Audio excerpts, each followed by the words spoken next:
Howdy y'all, this is Tom. Welcome to my backyard.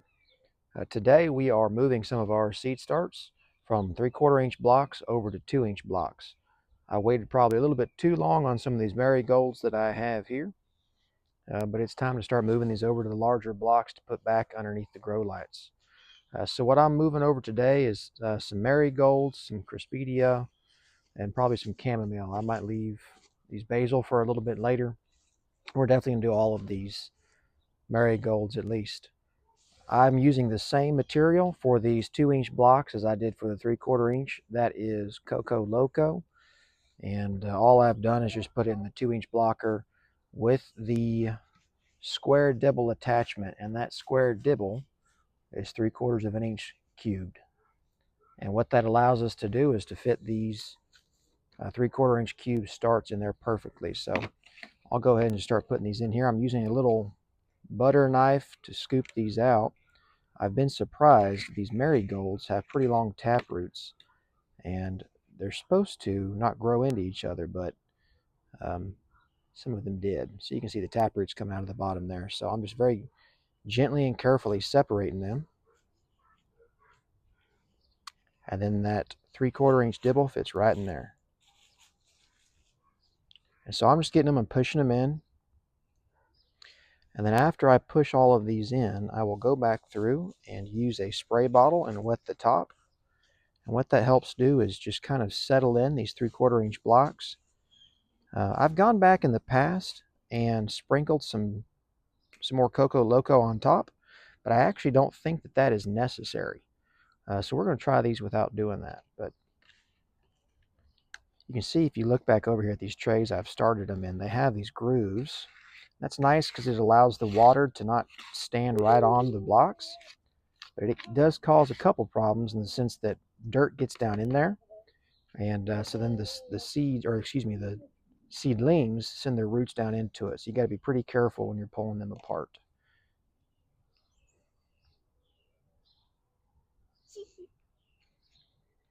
Okay, so I want to finish this up here, and then we will come back later after I've got this all done.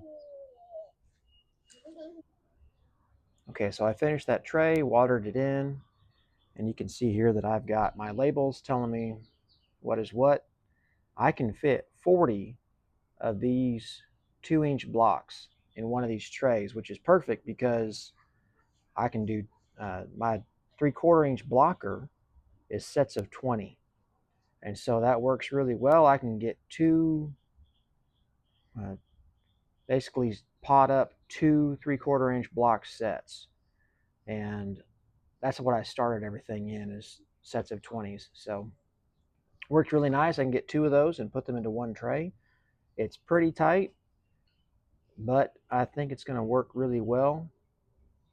And I'm leaving space on the sides and down the middle, and that'll allow me to pour water in there to bottom water. Again, this is my first year actually using soil blocks. Last year I used cups, and so the soil blocks are a new thing to me. I've heard that they actually really help with the vigor of the plant because it air prunes them, and it encourages the roots to branch out versus get root bound in the cups, which I did have quite a bit of last year. And so yeah, we'll see. I'm excited to see how it turns out. It has definitely been a learning curve, but it's been enjoyable to learn something new. Okay, it's a couple hours later, and I am done putting everything in the larger soil blocks, and I've got them here in the seed starting station in our garage. You'll notice that I now have all 5 of these racks filled up, and that is kind of capacity. At least that's all that I want to have in here for right now. I've got 3 lights per rack on 3 of them, and 2 per rack on 2 of them.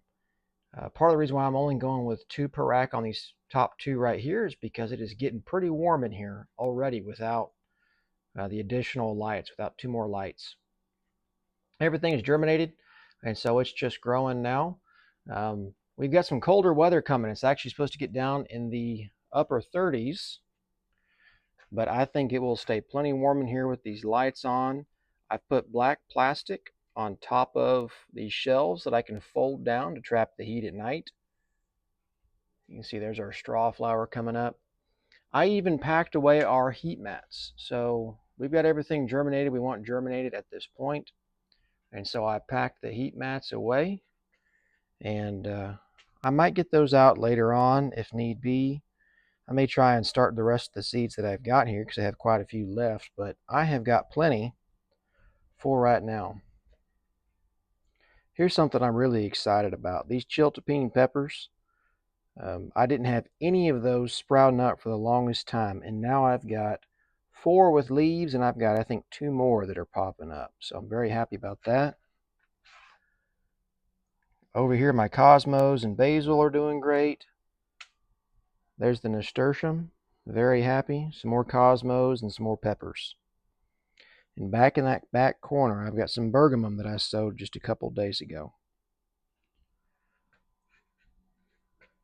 I'll see down here on this bottom shelf,